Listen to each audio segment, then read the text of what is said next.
Hello friends, super magic રસોઈમાં મિત્રો હું આપનું સ્વાગત કરું છું।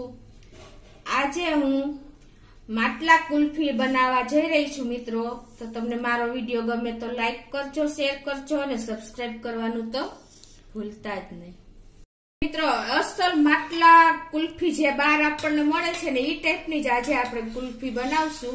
એમાં મેં શું ઇન્ગ્રેડિયન્ટ લીધા એટલે કે એમાં મેં 1 લીટર ફૂલ ફેટ ક્રીમ વાળું દૂધ લીધું છે।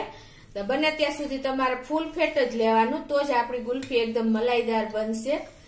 અને એની સામે મેં 1/4 કપ દળેલી સાકર એટલે કે જે આપણે ગાંગડા સાકર આ ટાઈપની આવે છે ને એનો મેં પાવડર બનાવી લીધો છે। આ ઓર્ગેનિક હોય છે એટલે આ હેલ્થ માટે બહુ સારી હોય છે, એટલે એનો મેં 1/4 કપ પાવડર લીધો છે। એટલે બસ આપણે 2 ઇન્ગ્રેડિયન્ટ થી જ આપણે બહાર જેવી એકદમ અસલી સ્વાદ જ એનો બહાર જેવો જ આવશે, કલર પણ બહાર જેવો જ આવશે મિત્રો।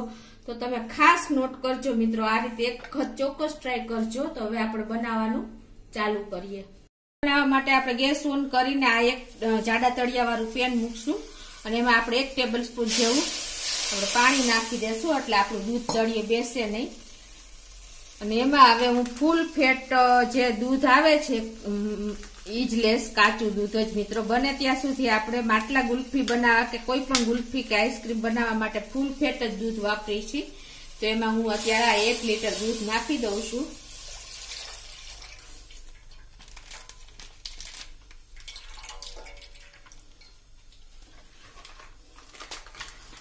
અને એને આપણે કન્ટિન્યુ સતત આપણે એને હલાવતા રહેશું।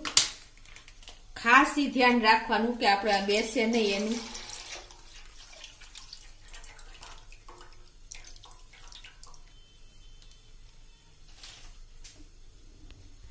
તો મિત્રો આ રીતે આપણે મેઇન આપણે જાડા તળિયા વાળું વાસણ લેવાનું છે। અને આપણે બીજું કે આપણે નોન સ્ટિક કે એલ્યુમિનિયમ નું વાસણ નથી લેવાનું, આપણે બને ત્યાં સુધી આપણે આવું સ્ટીલનું જ વાસણનો ઉપયોગ કરવાનો છે। અને આ રીતે હવે આપણે ફૂલ ગેસ ઉપર જ આપણે જ્યાં સુધી એક ઉભરો આવે ને ત્યાં સુધી આપણે કન્ટિન્યુ ચલાવતા રહેશું।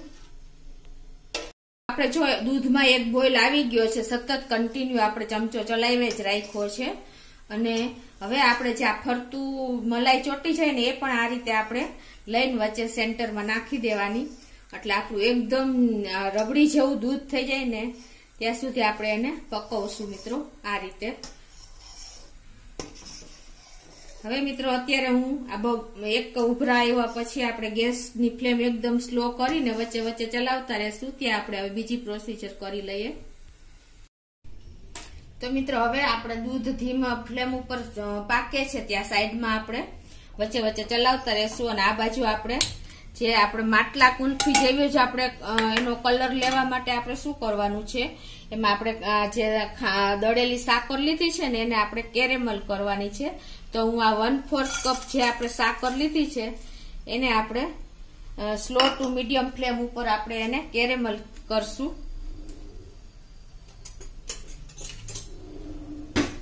તો આ રીતે આપણે એને મેલ્ટ થવા દેશું। જો આ રીતે આપણે સાકર જે દળેલી નાખી છે મેલ્ટ થવા માંડી છે, તમે જોઈ શકો છો।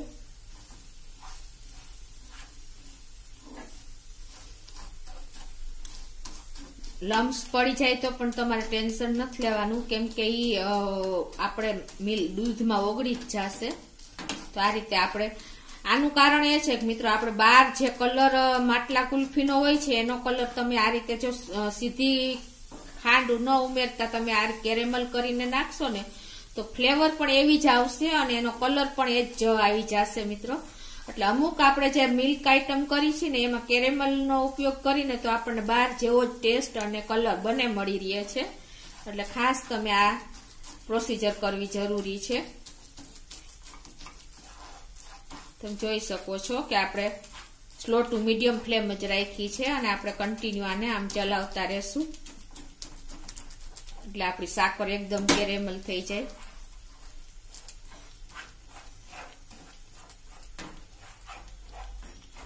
મિત્રો તમે જોઈ શકો છો આપણી એકદમ જો બ્રાઉન કલર અને આપણી મેલ્ટ થઈ ગઈ છે સાકર। તમે જોઈ શકો છો અને સ્મેલ પણ બહુ મસ્ત આવી રહી છે. તો હવે આ સ્ટેજે આપણે એકદમ બ્રાઉન કલર આવી ગયો છે. તો હવે આમાં આપણે 1 ટેબલ સ્પૂન જેવું પાણી નાખી દેશું એટલે આપણે ગંઠા ન થાય. અને આપણે ગેસની ફ્લેમ ઓફ કરી દેશું.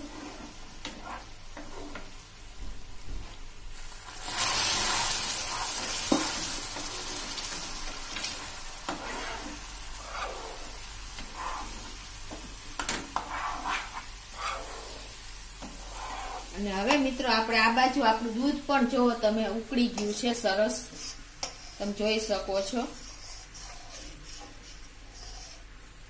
આપણે આને બહુ એકદમ થીક નથી કરવાનું અને બહુ પતલું પણ નથી રાખવાનું. એનું કારણ એ છે કે તો તમને કેન્ડી જમાવવામાં પણ થોડોક પ્રોબ્લેમ થશે.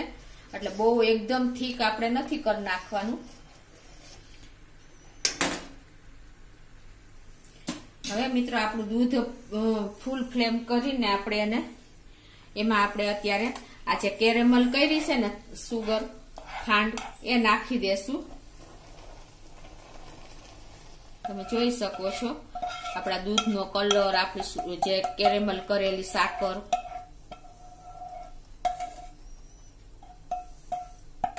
હવે આને આપણે કન્ટિન્યુ આ રીતે હલાવતા રહેશું. જો આપણે બાર જેવી માટલા ગુલ્ફી હોય ને એવો જ આપણે કલર આવી ગયો છે. તમે જોઈ શકો છો મિત્રો, એકદમ કલર પણ એવો અને ટેસ્ટ પણ એવો જ આવશે કેરેમલ કરેલી છે એટલે. હવે મિત્રો જો તમારે કાંઈ પણ આમાં ફ્લેવર એડ કરવી હોય ને તમને મનગમતી એ કરી શકો છો. અત્યારે હું મિત્રો હવે આમાં એલચી ફ્લેવર એડ કરું છું. આ એલચી પણ મેં એકદમ નાના દાણામાં પાવડર ફોર્મમાં બનાવી લીધી છે. અને તમે ન નાખો તો પણ ચાલે, પણ તમારે કોઈ પણ ફ્લેવર એડ કરવી હોય તો આ સ્ટેજે તમે કરી શકો છો. હવે આને આપણે એકથી થોડીક વાર ઉકળવા દેશું. તો મિત્રો જો હવે અને આપણે કેરેમલ નાખ્યા પછી આપણે એને 5 મિનિટ આ રીતે બોઇલ થવા દેશું. અને જો તમને સહેજ પણ ગળાશ ઓછી લાગતી હોય ને તો તમે એક્સ્ટ્રા ખાંડ ઉમેરી શકો છો. તો મિત્રો જો આપણું માટલા કુલ્ફીનું લિક્વિડ તૈયાર થઈ ગયું છે. 5 મિનિટ થઈ ગઈ મિત્રો, તમે જોઈ શકો છો. આ રીતે આપણે રાખવાનું છે. આપણે બહુ જાડું રબડી જેવું નથી કરવાનું અને બહુ પાતળું પણ નથી રાખવાનું.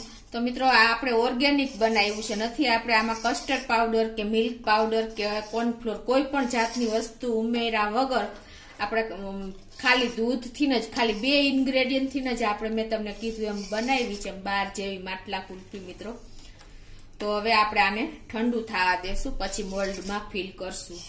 જો આપણે આ ગુલ્ફીનું લિક્વિડ આપણે રૂમ ટેમ્પરેચર ઉપર આવી ગયું છે. હવે એને આપણે આ કુલ્ફી સ્ટેન્ડમાં આપણે પોર કરી દેશું. તો આ સ્ટીક આપણે લઈ લેશું અને એને આ રીતે આપણે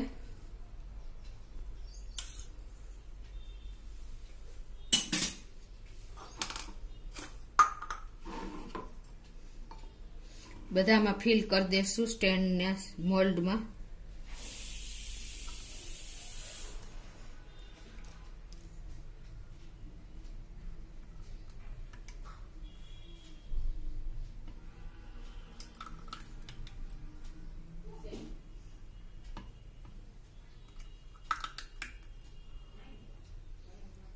હવે આને આપણે 2 કલાક આપણે આને ફ્રીઝરમાં રાખશું. પછી આપણે આમાં સ્ટીક સેટ થઈ જાય પછી આપણે આમાં સ્ટીક લગાવશું.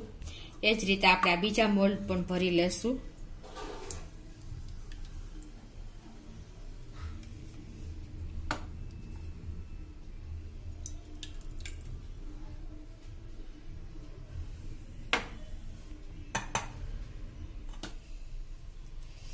તો મિત્રો હવે આપણે આ જે બીજા મોલ્ડ છે એને પણ આપણે અત્યારે સિલ્વર ફોઇલથી આ રીતે પેક કરી દેશું. આ રીતે અને આને પણ આપણે આ રીતે સિલ્વર ફોઇલથી જ પેક કરી દઈશું. ગ્લાસડી ગુલ્ફી સ્ટેન્ડની ગ્લાસડી છે એને. ને એના બધામાં આપણે 2 કલાક પછી સ્ટીક લગાવશું. અત્યારે હું આ ફ્રીઝરમાં મૂકી દઉં છું. સેટ થયા પછી જ આપણે આમાં સ્ટીક લગાવશું. મિત્રો 2 કલાક આપણે ફ્રીઝરમાં મૂકશું એટલે સેમી સેટ થઈ જાય છે. પછી આપણે આમાં સ્ટીક બધામાં લગાવશું. હવે આને આપણે ઓવરનાઇટ ફ્રીઝરમાં રાખી દેશું એટલે આપણી કુલ્ફી તૈયાર થઈ જાય. તો મિત્રો આપણી માટલા કુલ્ફી 24 કલાક થઈ ગઈ છે અને રેડી છે. તમે જોઈ શકો છો એકદમ મસ્ત બની છે મિત્રો.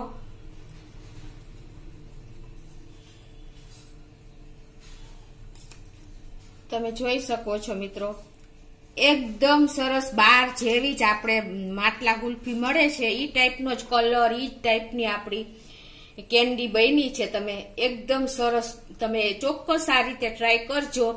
અને તમને મારો વિડીયો ગમે તો લાઈક કરજો, શેર કરજો અને સબસ્ક્રાઇબ કરવાનું તો ભૂલતા જ નહીં મિત્રો.